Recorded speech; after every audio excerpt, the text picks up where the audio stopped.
Paano ko sabihin ko sa inyo na may isang librong kayang gawing pinakamalakas sa buong mundo, ang Heavy Knight class. Ang problema, ang presyo nito ay umabot sa napakalaking 55 million gold. Isang halagang kahit ang mga high-rank adventurer ay mahihirapang ipunin. Ngunit ang mas nakakagulat pa rito, ang librong ito ay itinago ng isang misteryosong matanda sa isang lihim na tindahang halos walang nakakaalam. Kaya ang tanong, paano nga ba ito makukuha ni Limas? At kung ayaw mong mahuli sa bawat bagong upload, siguraduhin nakasubscribe ka sa ating YouTube channel. Doon nating unang ina-upload ang mga latest video bago pa sila lumalabas sa FB at TikTok natin. Kaya hit that subscribe button at i-on na rin ang notification bell para lagi kang updated. So without any further ado, let's go! Nagsimula ang chapter na ito kung saan ipinaliwanag ni Limas na sa pamamagitan ng pag-combine ng The Fang of the Smoldering Insanity at Oath of the Heavy Armor, doon nakukumpleto ang tunay na lakas ng isang Heavy Knight class. Hindi na ito isang klaseng nakatuon lamang sa depensa, ngunit hindi rin ito matatawag na attack specialized class.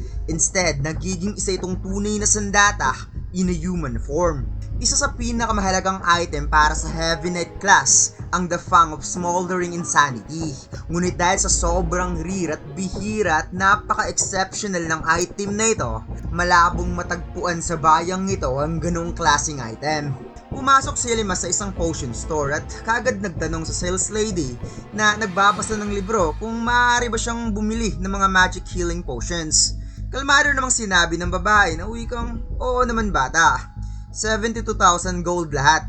Kaya parang matatay ang mukha ni Limas nang narinig ang presyo. Kaya inisip na lamang niyang, bahala na, kahit mahal to. Hindi naman pwedeng lutuin ang omelette na hindi binabasag ang itlog. Kaya nauunawaan naman niya. Muling nagtanong si Limas kung saan naman siya makakabili ng mga skill book. Tiningnan daw niya ang mga mumurahin at mamahaling tindahan sa lugar na ito, ngunit wala siyang nakikitang skill book sa mga shop sa lugar na ito. Napapikit mata na lamang na sinabi ng babae na mukhang hindi daw narinig ni Limas ang balita. Kaya tinanong siya kung isa ba daw siyang baguhang adventure na kakareceive lang ng job class. Ipinaliwanag ng babae na ang pagbibenta ng skill book ay pinagbabawal na, at ang sinumang nakakuha ng isa sa mga skill book ay maaari lamang itong gamitin para sa sarili. Kaya ang lahat ng natitirang skill book ay binili lahat ng Adventurers Guild at ipinapadala nilang lahat ng ito sa mga maharlika o di kaya sa simbahan. Kaya si Limas ay gulat na napasabing, nagbibiro ka lang naman, hindi ba? Inis na naisip ni Limas na noon pa man ay may hinala na siyang mas makapangyarihan ng mga maharlika sa mundong ito kaysa sa versyon na nilaro niya noon sa nakaraan niyang buhay. However, hindi niya inaasahang ganito kalaki ang magiging kaibahan. Kung totoo ang sinabi ng babaeng ito, malaki ang posibilidad na ang mga nangongolekta ng mga skill book sa lungsod na ito ay walang iba kundi ang sarili niyang pamilya, ang mga Edvon. Bigla nga ditong napaisip-isip ang babae at kinuha ang kanyang ploma at sinabing, parang gusto kitang tulungan. At ipinaliwanag pa niya na kapag nasimulan na daw niya kasi ang chika, hindi niya na mapipigilan ng sarili niya. Gumuhit ang babae sa papel at sinabing ipinagbabawal itong sabihin. So, isa itong top secret. Iko-consider na lamang daw ito ni Limas na isang bonus dahil bumili ito ng mamahaling healing potion sa kanya. Iginuhit nga dito ng babae ang mapa na pupuntahan ni Limas. Isang maliit na eskinita at doon may palihim na nagbebenta ng mga skill book. Baka doon daw makita ni Limas ang kanyang hinahanap. Habang tinititigan ni Limas ang sketch na ginuhit ng babae, napatanong naman siya kung ano to, shop ba to? Uwi ka ng babae na isa yung shop na nagbibigay ng service for shipping item. Biglang naalala ni Limas na ang mga shipping item shop ay nagbebenta ng mga kagamitan mula sa mga namatay na adventurer. Kaya sinabi niya sa babae na akala ko ba obligadong sabihin sa Adventurers Guild ang lahat ng item na nakuha sa mga namatay na adventurer. Kalmado namang ipinaliwanag ng babae na may partial agreement naman kasi sa pagitan ng Adventurers Guild at ng tindahan yon.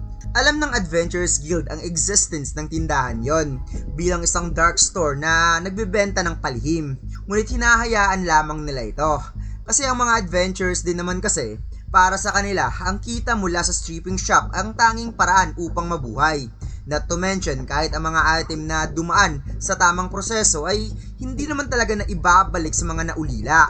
Instead, ginagamit lamang nila ang mga yon upang makakuha ng pabor mula sa mga maharlika. Kaya ganun din ang nangyari sa mga skill book. Binibili ng mga maharlika ang mga ito sa napakababang halaga, ngunit sa halip na gamitin, tinatago lamang ang mga ito.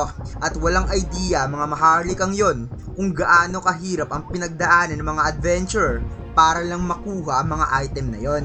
Napaklinch na lamang si Limas nang na-realize kung gaano kasakim ang mga maharlika. Napagtanto niya na wala pala siyang kaalam-alam patungkol sa kung papaano gumagana ang mundong ito. Kung hindi pa bumalik ang kanyang mga alaala at natuloy na siya ang magmamana ng kanyang ama bilang pinuno ng kanilang pamilya, malamang ay naging katulad na din siya ng mga maharlikang yon. Maya-maya ilang sandali pa ay pumasok na nga dito si Lima sa store na sinasabi sa kanya ng babae. At sinabi pa niya habang papasok, ito na nga yun, ang secret shop na wala man lang bantay at katao-tao. Kaya papasok na lamang siya. At makikita nga natin dito mga lods sa labas ng store na parang inabandon na ang lugar na ito. At mukhang walang dumadaan o pumapasok sa lugar na ito dahil wala man lang katao-tao. Pagkapasok ni Limas, bumungad kaagad sa kanya ang dumi ng paligid at sobrang puno pa ng alikabok ang shop na ito na parang ilang taon ang inabandon na sa dami ng mga kalawang. Nakita ni Limas ang mga kakaibang sandata, shield, boots at iba pa. Kaya naisip niya, talaga bang nagbibenta ng skill book ang shop na to? Biglang napansin ni Limas ang isang shelves na may nakatambay na libro kaya kaagad niya itong nilapitan. At laking gulat niya na 5 libro lang ang binibenta ng tindahang ito. Subalit bigla nga ditong lumitaw ang isang matandang babae na napasabing sobrang hina ng mga suot mong item bata. Na sinabi pa niyang ang Hall of Broken Grimoire ay hindi lugar para sa mga baguhang adventurer. Paliwanag ni Limas na may dala naman siyang mga iilang gold, kaya may pera siya at kung maaari kahit matingnan man lang ang mga skill book na ito. Wika ng matanda na libre lang naman ang lahat kung gusto lang daw nitong masuri. At dagdag pa niya na hindi naman magbabago ang presyo ng skill book na yan kung mabuklat man ito o madumihan ng isang baguhan. Agad na kinuha ni Limas ang isa sa mga libro at dito'y nakita niya kagad sa status window na naghahalaga lang naman ito ng 2 million gold, isang beginner archery skill book. Kaya ngisngis na ngisngis ang mukha niya na napasabing sumobra naman ata ang pagtaas ng skill book na ito. 500,000 gold lang naman to sa panahon nung naglalaro pa siya sa nakaraan niyang buhay. At bigla nga ditong sinabi ng matanda na gusto niyang ipaalam na 3 million gold na ang halaga ng librong yan ngayon. Kaya si Limas ay mas lalong napanganga sa sobrang gulat sa laki ng presyo ng mga skill book. At napasabing, bakit ang mahal naman? Sinabi ng matanda na abay syempre naman, ganun daw talaga kamahal ang mga skill book niya dahil inilalagay niya sa panganib ang sarili niyang buhay sa pagpapatakbo ng tindahang ito. Bagamat nagbubulag-bulagan daw sa kanya mga opisyal sa kanyang negosyo, kapag nalaman daw ito ng mga nakatataas, maaari naman siyang mapugutan ng ulo. Napaisip naman si Limas na ito talaga ang harsh reality sa pagiging baguhan sa skill tree. Kahit na ibibenta niya pa ang kanyang Diamond Ridge Shield sa napakagandang halaga, aabot lamang sa humigit kumulang na 3 milyong ginto ang kanyang magiging pera. At sa kasalukuyan, 900,000 gold pa lamang ang meron siya. Kaya malabo talagang makabili siya ng isang bihirang skill book. Ilang sandali pa matapos matingnan ni Limas ang 4 na libro, naisip niya na mayroon din talaga ang matandang ito ng mga bihirang libro, ngunit wala rito ang hinahanap niya. Nakita niya na ang Beginner Archery, Magic Booster, Jack in the Box, at Elemental Guardian, ngunit may isa pang natitira. Kinuha ni Limas ang panghuling libro at dito'y gulat na gulat siya sa kanyang nakita dahil hindi siya makapaniwalang nandito lang pala at dito niya lang makikita ang librong ito at ngayon ay hawak niya na ang nag-iisang libro na kailangan niya, ang Fang of Smoldering Insanity. Ito ang libro na talagang pinakamandatory para sa isang Heavy Knight. As long as makukuha niya ang librong ito, mapapasa kamay niya talaga ang buong mundo. Biglang nagsalita ang matanda na pasabing, ano yung iniingiti-ngiti mo bata? Yan siguro ang kailangan mo, hindi ba? Nakakatawa ka talaga. Habang itong si Limas naman ay kalmado namang tinanong kung magkano naman ang librong ito. Pangiti nga sinabi dito ng matanda na wikang, oh yan ba? 50 million gold lang naman yan, na para bang sinadya niyang taasan dahil alam niyang yan talaga ang kailangan ng ating bida. Kaya si Limas ay talagang napaha ng sobra sa laki ng presyo ng sinabi ng matanda at umabot pa talaga sa 50 million. Kaya napabuntong hininga na lamang siya na parang nawalan ng pag-asa. Sinabi ni Limas na nagulat talaga siya sa sobrang mahal ng item dito. Ni wala nga siyang nakikitang bodyguard sa tindahang ito. Tugon ng matanda na, anong akala mo sa akin, isang mahinang nilalang? Kahapon nga lang daw ay may binugbog siyang 5 lalaki. Sinabi ni Limas na gusto niya sanang itago muna ng matanda sa likod ng shelves ang skillbook na ito para sa kanya. At ipinapangako niyang bibilhin niya talaga ang librong ito kapag may 50 million gold na siya at babalikan niya talaga ang librong ito. Seryoso namang napatanong ang matanda kung ano naman ang makukuha niya sa kasunduang ito kung susundin niya ang batang ito. Kaya si Limas ay napaisip-isip kung ano kaya ang i-offer niya sa matandang ito. Ngunit agad namang sinabi ng matanda na naiintindihan naman niya at ayos lang sa kanya. Kaya pumapayag siya sa deal nilang dalawa.